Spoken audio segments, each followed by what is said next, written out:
Welcome, everybody. You know that I spent the summer on sabbatical, and that much of my sabbatical was spent doing research on a couple of different projects. A couple of weeks ago, I offered you a presentation on the life and times and work of Jenny Davis Sharp, and the other subject that I've been researching, and this is an ongoing project. This is nowhere near done yet. But what I'm going to be doing today is to be painting with some broad strokes my own understanding of what went on with the Webster Groves Urban Renewal Project, which began in 1960 officially, and then continued on until about 1974. Which was when the Land Clearance for Redevelopment Authority in Webster Groves stopped its work because this three-point urban renewal plan had pretty much been completed. What wasn't completed was in a very strong process, and it was like an irresistible force at the time. Something for you to know that I do not mention in the presentation is that our urban renewal project was funded by the federal government to the tune of $2.1 million. And that's $2.1 million in dollars in 1960. Today, that would be about $29 to $30 million. So bear in mind that once this got moving, there was really nothing that was going to stop it. Excuse me. So, to begin, this is the story of East Canada. It's a made-up name. It wasn't what people called it back then, but East Canada was a neighborhood in the city called Webster Groves, or sometimes simply Webster. Webster is, as you know, an inner-ring suburb of the city of St. Louis, Missouri. It was chartered in 1896 and was comprised of 4 distinct former villages: Old Webster, Old Orchard, Webster Park, Tuxedo Park, and Selma. Originally farmland and orchards, Webster Groves had been named for a boys' school that had been established there in the 1850s, named for the American statesman Daniel Webster. Webster College, which is what it was called, didn't last long after its founder and headmaster died in 1855, but the Union Pacific Railroad had set up a stop nearby, and the real estate business really took off as farmers and orchard keepers subdivided and sold off their properties.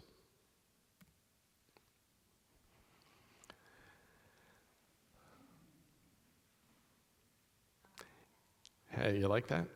In the 1890s, when Webster Groves was being incorporated, there were 2 areas where the black population of the city lived: North Webster and Porter's subdivision.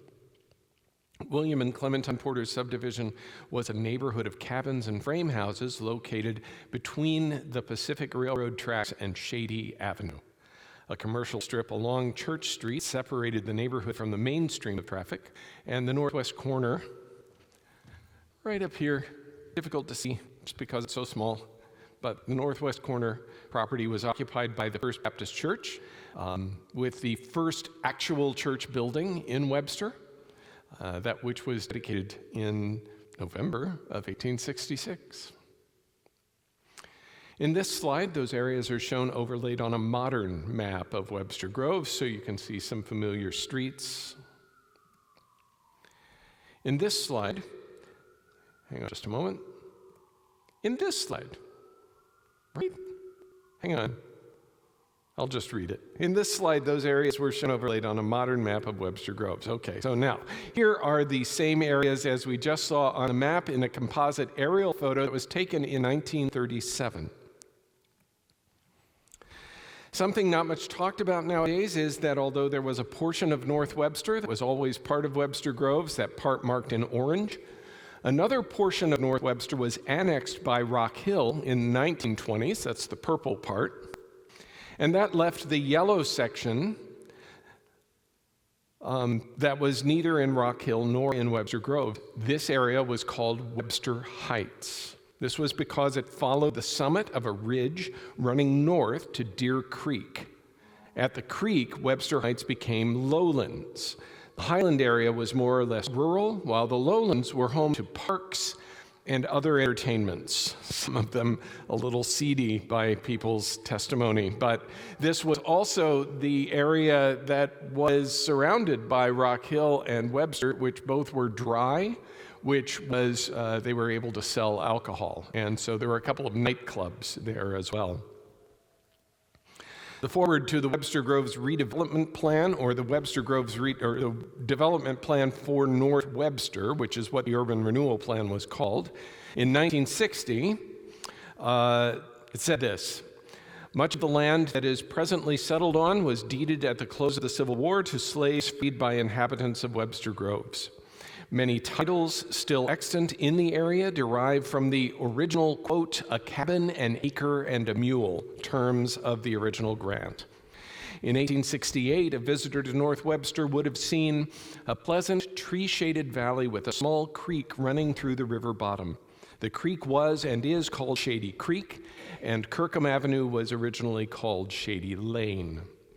The creek was adequate to drain the area, the major part of which was in farmland and timber. In 1897, however, a combine was formed to quarry the excellent white limestone, which is the rock underlying almost all of Webster Groves. This quarry was located at the present proximate juncture of Atalanta and Kirkham Avenue, and that is up here. The first flash flood in this area occurred in September 1901.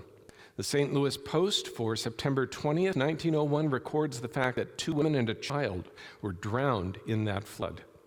Since the stripping of the earth on this hillside to facilitate quarrying operations was judged to have contributed to the flooding conditions, the quarry was ordered closed by the town council in November 1901.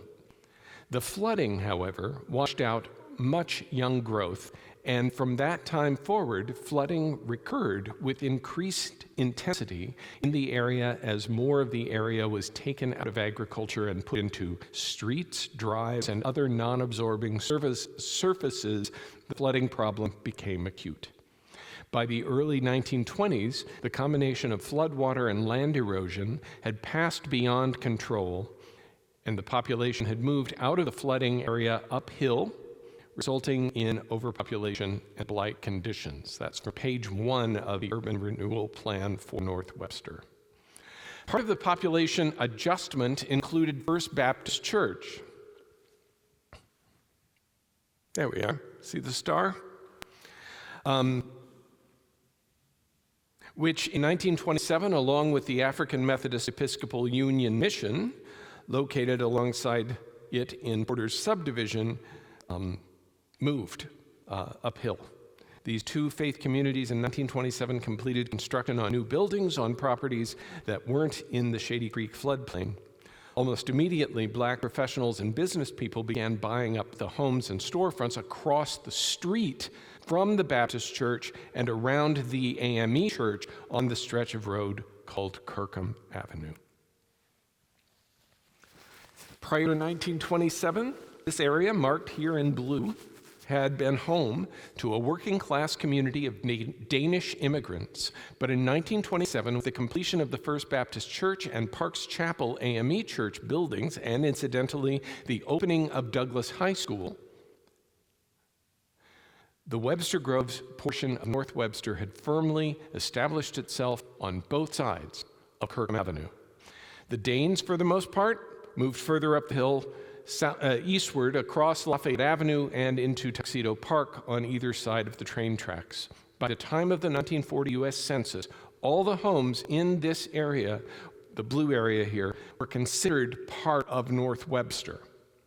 30 or so houses previously owned by white people and now owned and or occupied by African residents were included in that area. Let me make sure you're following the numbers here. Within the Webster Grove city limits, properties owned and or occupied by black citizens went from being located on 28 acres altogether, the parts in orange, to 41 acres, orange and blue, an expansion of almost 50%. And to this, add to this the fact that the black population in Webster Groves grew from 990 residents in 1920 to 1,100 residents in 1940, a rise of about 11%. And you get something of a glimpse of what may at the time have been considered a population boom, certainly an expansion of the property that was occupied by black people. Furthermore, as it was elsewhere in North Webster, new occupants would preserve its original housing stock unimproved until the 1950s. When one considers the occupations of the residents here, one may venture to guess that this was because the incomes of black residents of Webster Groves were able to demand what they were able to demand income-wise was considerably lower than those of white people. Residents of the area included a few teachers, but mostly house servants and day laborers. Many simply did not earn enough to make improvements to the property. Nevertheless, there were some who did, and some even built new houses in this area. Because of recent infrastructure improvements to the city, homes along Kirkham and Lafayette Avenues had been electrified and those are the streets that are marked in red, had been electrified. They had running water, they were connected to sewer, and natural gas lines were connected as well. Meanwhile, the interior streets, Tuxedo, East, and Canada, now you're starting to understand why I call it East Canada, though connected with simple electrical hookups and outdoor water sources, standpipes with spigots, they lacked sewer connections for as long as the neighborhood lasted. Homes on the interior, like many of those in North Webster and Webster Heights, included privies. All of the streets in this area were unpaved. The title of this presentation, of course, is The Rise and Fall of East Canada. I've taken to calling this area East Canada because the people who grew up here noted that they have happy memories as children of playing on Canada Avenue near its intersection with East. This is that same area in 1955. You'll notice inside purple highlight that in those 18 years, a dozen new homes on either side of Newport had sprung up. This was a development sold only to white folk. It joined every home in the section, highlighted in yellow in ownership by a white person in 1955. Homes in these areas were being either built or improved. Hang on, let me get the yellow part in there. There it is. So this area here was a new development that came to be between 1930 and 1955, actually between 1937 and 1955. And this area here was already established as whites only. This black-only area was separated from these areas, or especially the purple area, by a strip of land that was about 150 feet wide, and created dare we say a no man's land? Yeah, we dare say it. A no man's land that was separating these folks from these folks. A buffer zone, okay, we'll call it that. That's on a day in which we are saying be as you are. Okay, so this is that same area in 1955, as I said, with the yellow. And that is the way things would stay until 1954, when that piece of land, you notice, at the south end of Canada Avenue was excavated. Right there was where something wonderful was planned. And we'll get back to that in just a minute. Remember this yellow portion? In 1956, the city of Webster Groves began to consider the possibility of annexing that portion of Webster Heights that was not in Rock Hill. What prompted their consideration was that the Housing Authority of St. Louis County had considered the condition of properties in unincorporated Webster Heights and had resolved to redevelop the area. The county's restoration would include provision of water, power, and sewage, none of which were reliably connected to any of the homes there at the time. Most of unincorporated Webster Heights, which included at least one farm with livestock, used privies for containment of human waste and had a notorious fly problem during the winter months. The centerpiece of the county's redevelopment project was to be a 140-unit housing development. The Rock Hill Board of Aldermen objected to the development, noting that there were only, at their estimate, 14 homes that were occupied at the time in the area where the redevelopment was supposed to happen. And putting 10 times as many homes on that land would put too much strain on the educational infrastructure. In other words, Douglas School and Douglas High School wouldn't be able to handle the numbers. Eventually, the county proposed a 70-unit development of single-family dwellings, which could be rented or purchased. Webster Grove's response was, 1, to pass ordinances on housing standards with provisions for substandard ratings, and 2, to create a land clearance for reclamation authority. Land Clearance for Redevelopment Authority, or LCRA. The first item on the LCRA's agenda was to do outside appraisals of city residences. The authority determined that of 273 homes listed as substandard within the city limits, fully half of them were located in North Webster. All the substandard dwellings were slated for clearance and redevelopment. The decision to create the LCRA gets personal for our church when you consider that of 12 members of 1956 Citizens Council for the creation of the agency, 4 were members here.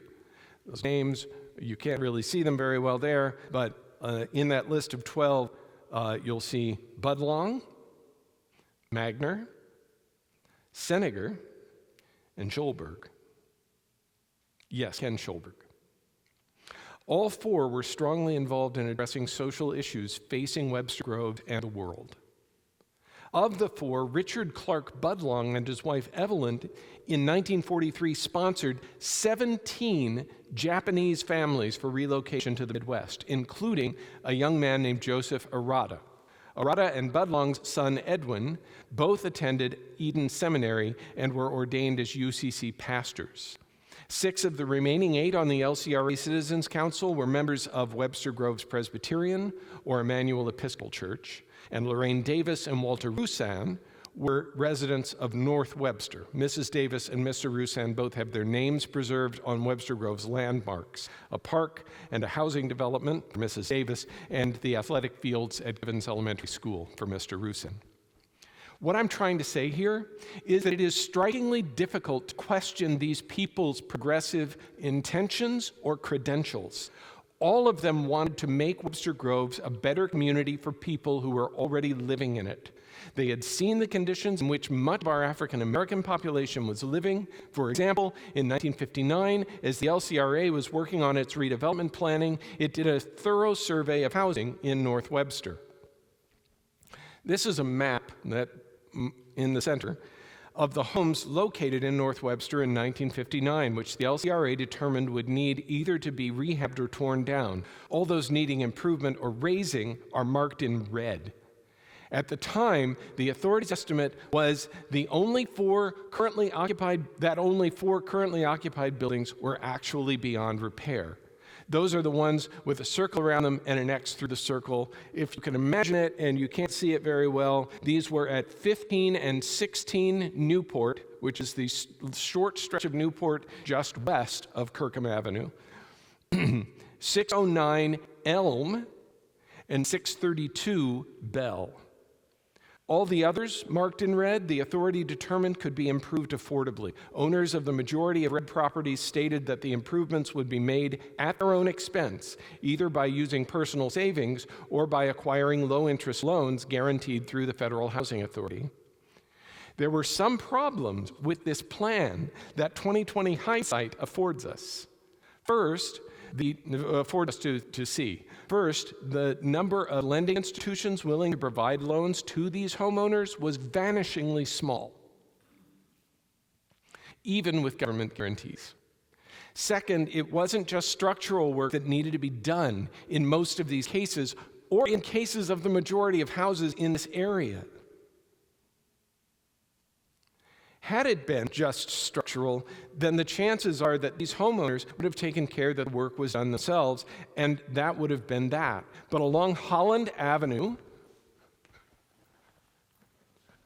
and you'll notice all red on either side of Holland, Cornell Avenue, you'll notice all the red on either side of Cornell, and the north end especially of Elm Avenue, though Elm really all the way down to its connection with Kirkham there at the south. By the way, you're clear that Elm Avenue at this point ended right there? You did not have an underpass that would take you into Old Webster back then. Not until 1966 was that underpass completed. If you were living in North Webster at the time, you had to stop at the railroad tracks, which were built up, of course, and then it was a buffer zone that your children, if they were going to school in, between 1957 and 1966, they had to cross the railroad tracks in order to be able to get to Webster High. Or at that time, we had open Bristol School also to African American kids. Okay, so first of all, it wasn't just, it was somewhat not being able to get loans. Second of all, the homes along Holland, Cornell, and Elm were not connected to sewer lines either. Virtually all of them, marked in red on those streets, had standing privies in the backyard. I want you to imagine the shock that I experienced in looking through some of these old records and finding it would say bathroom needs improvement. And then you would turn the page and it would say there's a privy in the backyard that needs to be removed. And water needs to be connected, and a shower needs to be installed, and a toilet needs to be added. Virtually all of those marked in red on those streets had standing privies, I assume because the landowners had been unable to afford to have sewer lines connected from their homes to the street, which did, as of 1953, have sewer lines. It's just that the homeowners either didn't afford or weren't able to afford the sewer connection. The homes shown in the photographs here are from a 1950, on the left side, are from a 1959 inventory by the LCRA.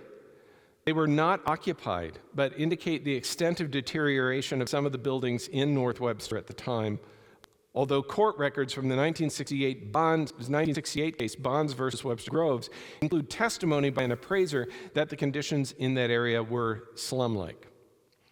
The 1958 photo on the right is from the Post-Dispatch, showing what I assume was occupied housing in Webster Heights, which presumably was not part of the 1959 North Webster inventory, but would have been part of the justification by St. Louis County to be building new, low-cost, affordable housing. In 1960, after 5 years of wrangling with the county over the proposed public housing project, Webster Groves annexed unincorporated Webster Heights. Much of the land is now vacant. The Webster News-Times reported a couple of months prior to the vote, which did not include Webster Heights residents, incidentally. We just annexed it. Quote, "No problem is anticipated with relocating residents. Low-priced dwellings are included in the master plan, and a government housing program originally planned has been permanently shelved." Within months, the LCRA would include Webster Groves' newest acquisition in their efforts. The stated aim of the city of Webster Groves moving forward would be to eliminate substandard housing in North Webster. Understand, it's not as though the residents of North Webster didn't know that the housing situation there was to a certain extent problematic. In fact, North Webster had already generated a solution to the substandard housing situation. You remember that wonderful thing I was talking about before?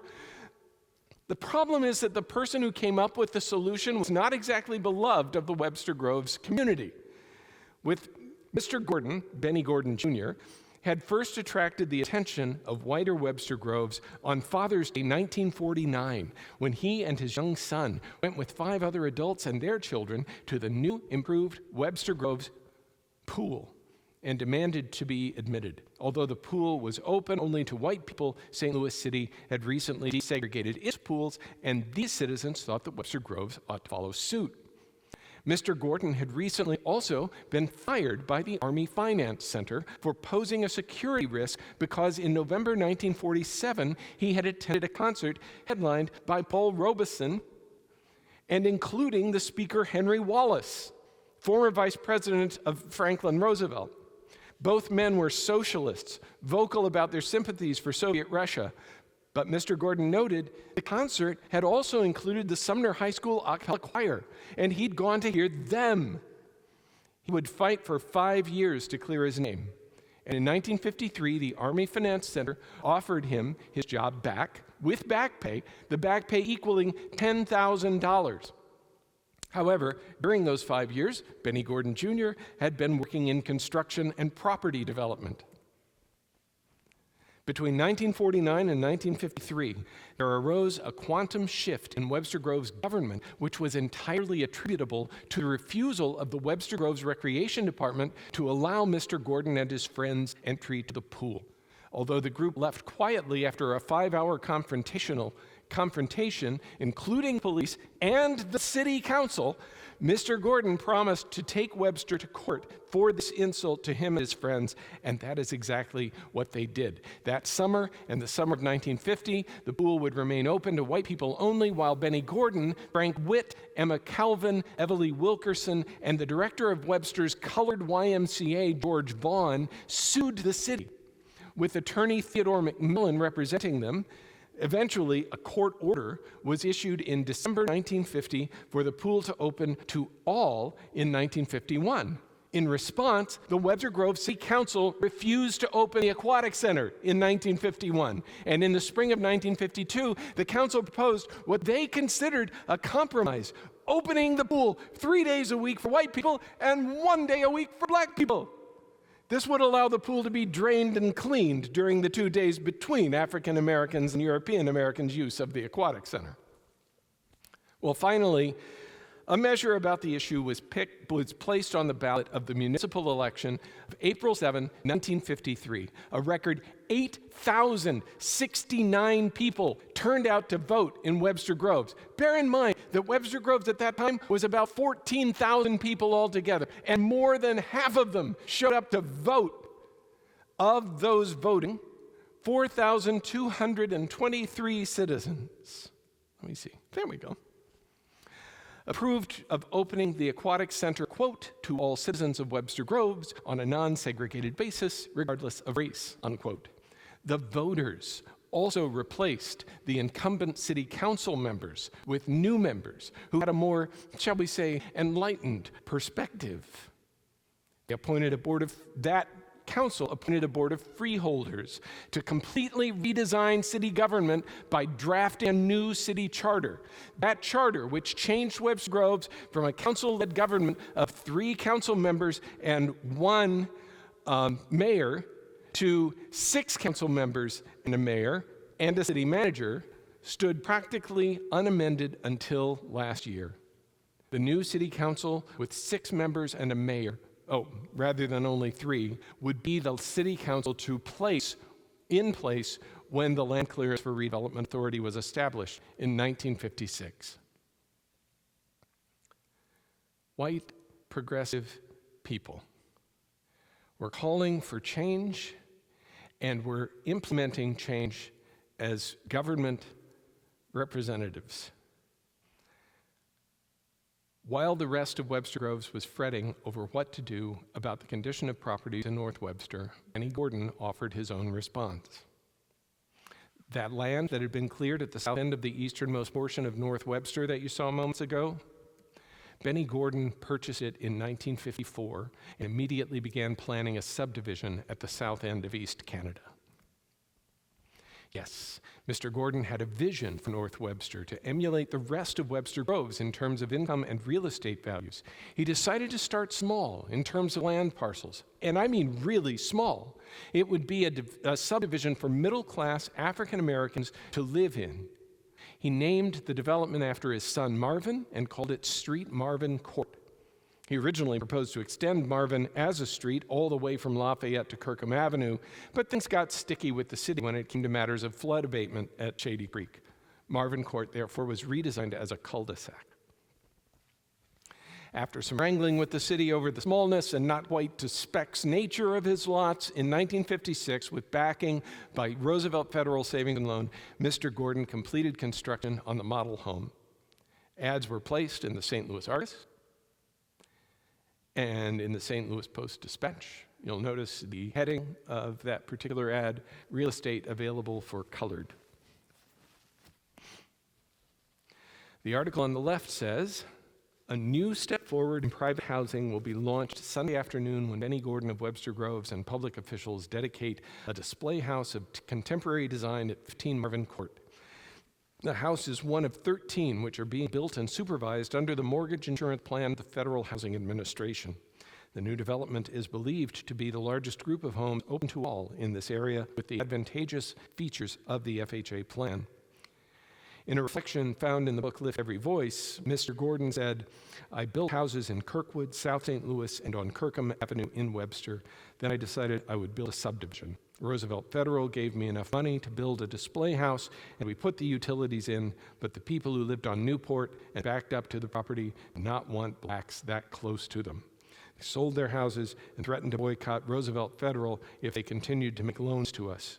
With that, I didn't have the money to pave the street or anything else. I had to practically give the display house away. It was demoralizing.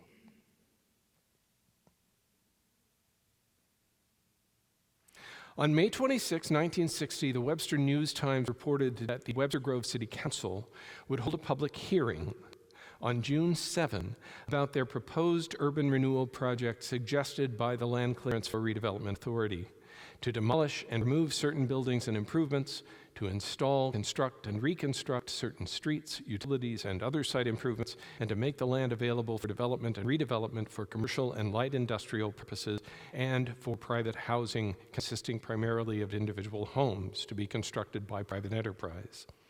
The area described was all of what was then North Webster, now with the addition of the newly annexed Webster Heights and all 13 acres of the area east of Kirkham Avenue.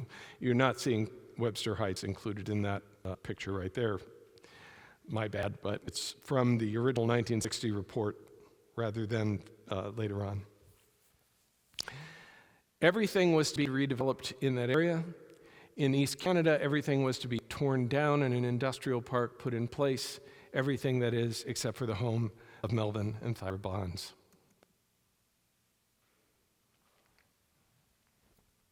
The urban renewal project approved by the City Council in 1960 had three main elements to it. The elimination of blight in the area of North Webster west of Kirkham Avenue through rehab and redevelopment, the resolution of the flooding situation that had been getting worse and worse since 1901, and the transformation of East Canada from a residential neighborhood into an industrial park. Residents who were being displaced and promised that they would be compensated market value for their homes, or in the case of renters, living situations elsewhere that were better than the ones that they were leaving, were made. The LCRA made deals with low-cost housing projects in St. Louis and the northern suburbs to give preference to North Webster renters when units came open. Families in East Canada, such as the Wilkins family, who lived on the east side of Kirkham in East Canada, moved into newly constructed homes in Webster Heights. Not all went exactly as planned, however. In June of 1962, three homeowners living in East Canada who had been forced by the Urban Renewal Project to move sued Webster Groves for effectively redlining them. As reported in the June 5, 1962 Post-Dispatch, quote, 3 Negro residents of the North Webster Urban Renewal Project area filed suit today to enjoin project authorities from limiting relocation of Negro families to areas now occupied by members of that race. The petition charged that the authority, quote, steadfastly refuses to relocate any Negro families anywhere in Webster Groves, save in the areas where members of the Negro race have lived, in spite of the fact that the Commission owns property available and suitable for relocation, which is located in traditional white areas. That same article goes on to report that of the 486 dwellings in the North Webster area, 85 were being razed, 172 rehabilitated, and 10 moved to other sites. I have no information yet on the relative success or failure of the lawsuit that I just mentioned, though I assume the statement, "you can't fight City Hall," probably applies here.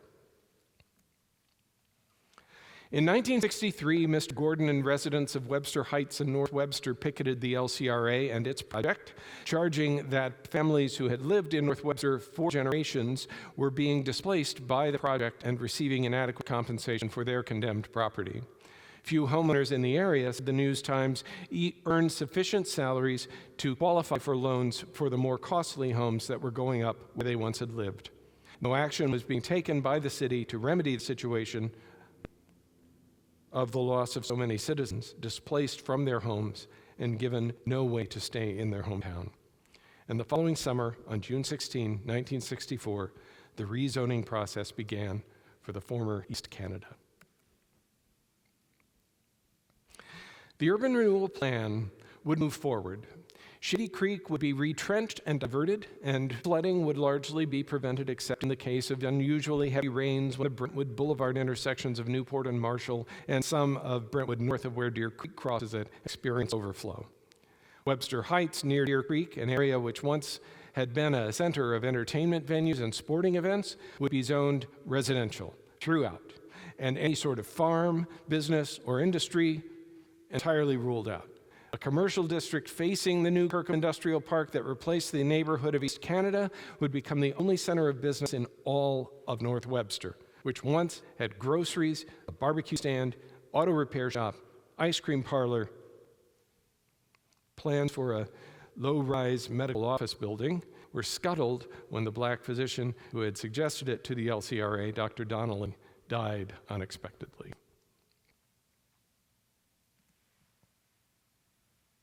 Today, not only has North Webster contracted in size from its further expansion in the 1950s, but its historic African-American population has diminished from 6% of Webster residents in 1950 down to less than 3%. I'll let you draw your own conclusions about where we ought to go from here as a city or even as a faith community. But at this point, I think it's just helpful to make note of a conversation I had a few days ago with a friend of mine who was wondering aloud after I told her what I was uncovering in the urban renewal plan records. She said, "When did Webster Groves gain the reputation of being a progressive community?" She was incredulous. I reminded her of Benny Gordon Jr.'s 5-year struggle that resulted not only in the desegregation of our municipal pool, but also in the complete restructuring of city government. That's pretty progressive. Furthermore, the LCRA wasn't conceived as a way of showing African Americans the proverbial door, at least not by the people whose names were associated with the Citizens Council for an LCRA. I believe that all 12 of them sincerely wanted to improve living conditions for all residents of Webster Groves. It's just that once the process for improving those living conditions began, they became coldly bureaucratic and discriminatory. Still, their motivations were compassion and concern. Look, Douglas High School opened in 1927 and closed 30 years later. That period of time was the high point of North Webster as a cultural center.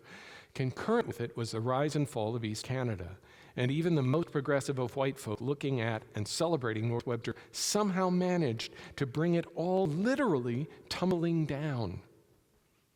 You'll remember that my research about this began when I discovered the Bonds family who live at 15 Marvin Court.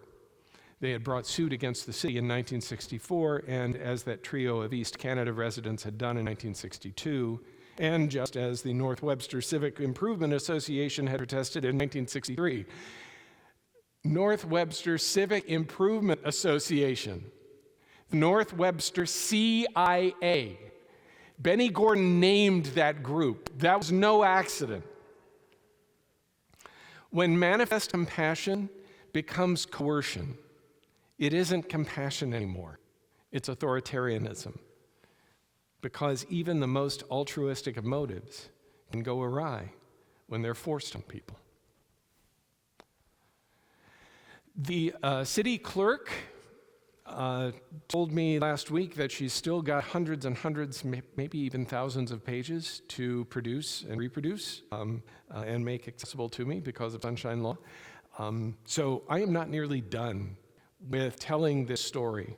And there's more than just Benny Gordon who are associated with it. Lorraine Davis's association with it, I think, is just genuinely, when it isn't heroic, it's breathtaking. So is Lorraine Davis the Lorraine Davis of the real estate? I don't believe Lorraine. So it's black woman, and lived on Elm in one of the houses that was not marked in red. And she was a teacher at Douglas Elementary School for many years. Her husband was the principal at Douglas High School for a number of years also. So there's a lot farther to go with this, and I was going to solicit your questions because it may give me some direction about new ways I can go. Do you have questions, thoughts, comments? You at home? Type it in the chat. Yes. So in the late... It's on. In the late 60s and the 70s, I was active in the League of Women Voters, and I interviewed Benny Gordon. Oh. And I was scared out of my mind. I was just a dumb little white girl. And he was a dynamic person. Yes. With a great vision. So. And his family, Keith Gordon is still in real estate. Martin lives in Texas with his son. Benny Gordon III, who accompanied his father to the pool that day in 1949, is retired, still lives in the area. And Janice, his daughter, is also still around, and she can spin a yarn as well as her father could have, I'm sure.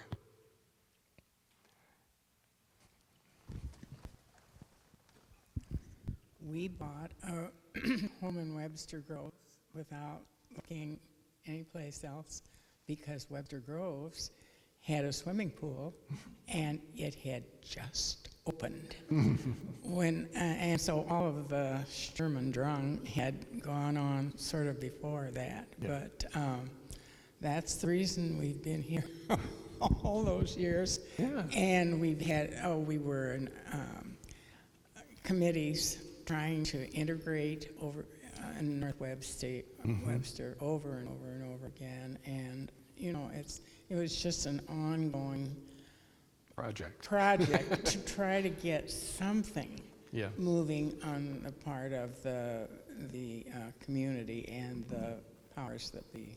I think your daughter also attended Douglas Elementary, didn't she? Oh, yeah, they both did. That's what I remember. And she had black friends forever. From that, and the most enlightened principal at that school went on to be the president of the Black. Harris Stowe. Yeah. Henry Givens. It's got a terrific, just a fascinating history. Yeah. Amazing. Yeah. And Doug will tell you the story of being on a swim team that wasn't able to compete with Webster Groves because the pool was closed. Yeah, because of this controversy. Quick question, on the photograph, there's a curtain that's running up. Yes, it is. So what you are seeing is a contemporary photograph of the area. This is former East Canada, and right here you can see a little L-shaped building. The building is L-shaped because the property is cut off by 15 Marvin Court. So this would have been the Benny Gordon subdivision right here. So this would have been the Benny Gordon subdivision right here. This is Kirkham, Brentwood. It turns into Brentwood here. And Brentwood, of course, is an extension from North County of North and South Avenue, Boulevard Road. Yeah. The L-shaped building is, well, it's sort of a, if you read Hebrew, it's like a dalet shape, but it's got that sharp angle in there so that they could insert, so that they'd be building around 15 Marvin Court. One of my takeaways of this story is that given enough time, I think that community would have redeveloped itself. I think what happened was caring white folk knew that something had to be done to make sure that the redevelopment took place, and wow, did it. It's difficult for me to watch people wringing their hands over the sense of animus that some African Americans, even some African Americans in Webster Groves, feel towards the city generally. And when we wonder why we cut the size of the black population in Webster Groves in half, it's because we told them to leave. So where do I want to go with this? I want to tell the story that I've just, offered. I look forward to something that I'd hoped to be able to do over the summer was to interview people who were children in East Canada when it was slated for demolition. I've only been able to meet with the Wilkins family. One of the things to note about that lawsuit that was brought against the city, I said you can't fight Webster Groves, but there was there's one of the plaintiffs in that case was named Dixon, and Mr. Dixon had a home right about there on Lafayette Avenue, and he did in fact move into the neighborhood across the street. After his home was sold, he purchased a home in the area just to the east, effectively integrating that opposite triangle there. Anything else? Thank you all very much for giving me an ear, and if you have other thoughts with regard to this, you know how to find me, though perhaps not tomorrow. Thank you. I'm sure we will. Thank you. Thanks, everybody.